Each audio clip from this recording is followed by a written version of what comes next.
Hi, welcome to 10-Minute Tech. My name is Steve, and in this one we'll be looking at fixing a CPU socket. There's a couple ways you could do this, and you may have seen on other channels that you can bend the pins back into place, but in this one we're going to take it a step further. We're going to replace the CPU socket using some tools that you may or may not have accessible to you. But with a little bit of knowledge and hopefully some good luck, we'll be able to get it taken care of.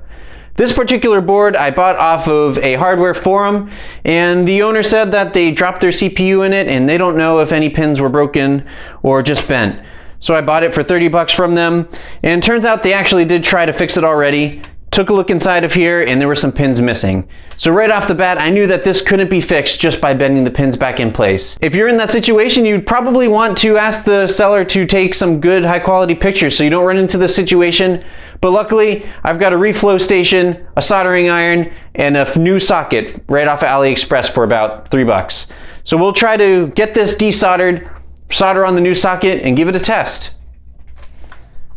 So let's say you just picked up your motherboard off of the internet and you find that some of the pins are bent or appear to be broken. There's a couple ways you can actually go about repairing the bent pins, and we'll take a look at some of those.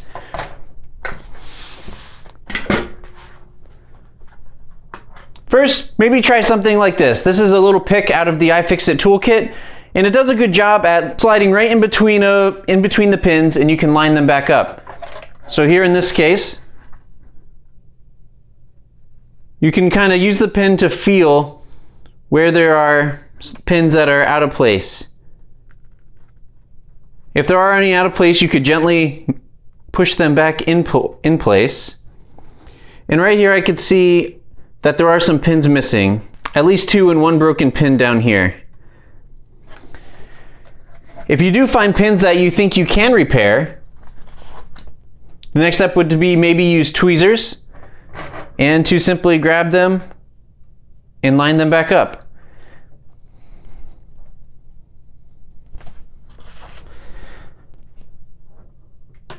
In this case, these pins are actually broken, so there's not much I could do with it. I've already realigned all the other pins and the motherboard did not work. On some chipsets, you may be able to get away with only some of the pins working, because not all CPUs use all of the pins on that socket. So give it a try. Worst case scenario is it won't boot. After you've determined that there's nothing you could do to fix that socket, well, you might need to get a new one. So a new socket can be found on AliExpress. Make sure you're buying the correct socket for your board. This is an LGA 1151 socket. So look for them. They're usually manufactured by a company named Foxconn, and that's who the motherboard manufacturer gets them from. You'll have the solder balled on the back already. Give it a good look to make sure that they're all balled correctly, and this will keep you from having to ball it yourself. You need a special array that will let you put the solder on there, spread the solder around, and then remove it very carefully, and that's really hard to do by hand. But it's nice that you get these that are already balled. I bought 2, and you can see that the pins are in good order. So until you're ready to go, I like to leave the cover on, and hopefully we can replace it. Before we do that, we do have to remove this hardware. You may even want to remove the heat sinks, but they would actually sink some of the heat away from the VRMs to prevent them from desoldering. So if you can get away with it, leave the heat sinks on there.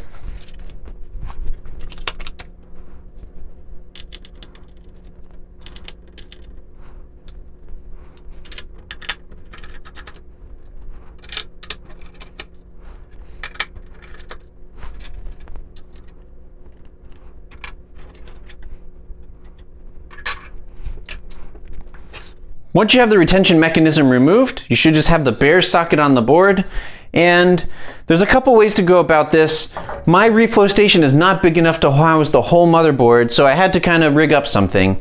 So what I've made here is a piece of MDF, so that's just a particle board essentially, that I've sized out a cutout for the socket so that heat could pass through it, and some standoffs. Those standoffs will make sure that when the solder gets soft, the components on the back aren't resting on anything, and they'll be suspended by these 4 holes. So hopefully that will keep us from damaging any of the already soldered components.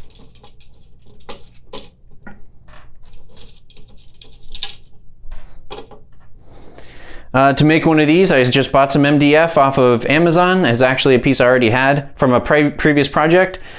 Drilled some holes, cut it out, and then set it underneath to find the positions for the standoffs.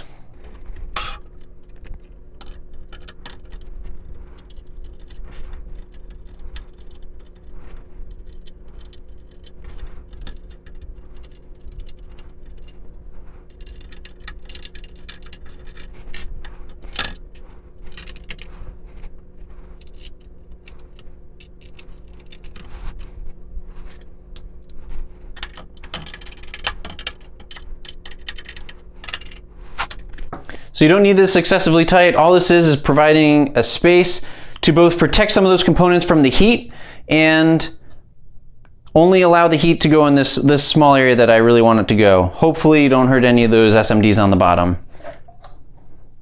As an extra precautionary measure, we could take some Pt1 tape and place that around the back of the socket to prevent the heat from leaking out and melting any of this other solder. And we can cover this little area here so heat doesn't get inside of there.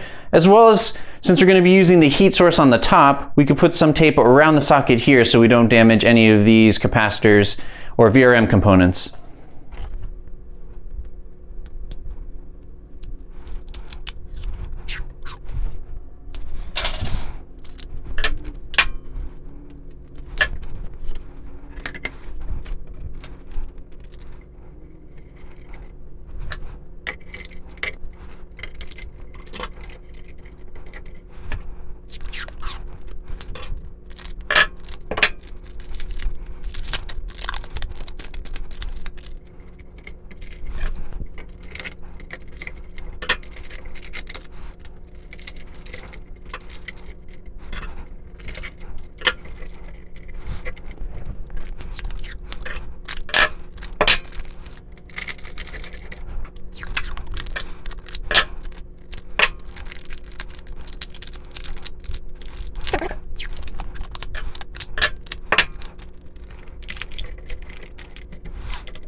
So this doesn't have to be perfect. All it is making sure that as much of the heat as possible is isolated to the socket area. And you can actually see where the pins for the socket are on the back of the board.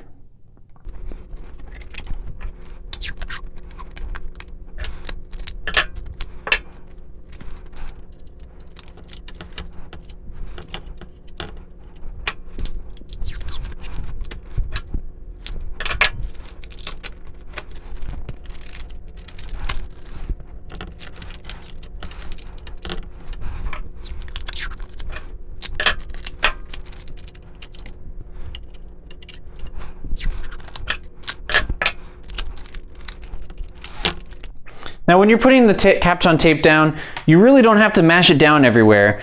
The thing that really should concern you is making sure that it's, somewhat relatively stuck around the edges, only because you don't want the hot air to get underneath there. Otherwise, air is a good insulator and you want the air to be underneath. That'll make sure everything's staying cooler than right on top of the tape. So you also have to be careful it's not too tight, because if it is too stuck on there, it may pull off some of your components. So be careful not to stick it too hard on any surface mounted components. Once we've got it prepped and everything's protected, we'll get it on the soldering station.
All right, so I'm gonna pause right there for now. So far, ooh, that's hot. So far, no luck getting it unstuck, but it's getting a little cloudy in the room now because of the flux. So I'm gonna go ahead and stop, clear out the room a little bit, open the window, and try it again in a little bit.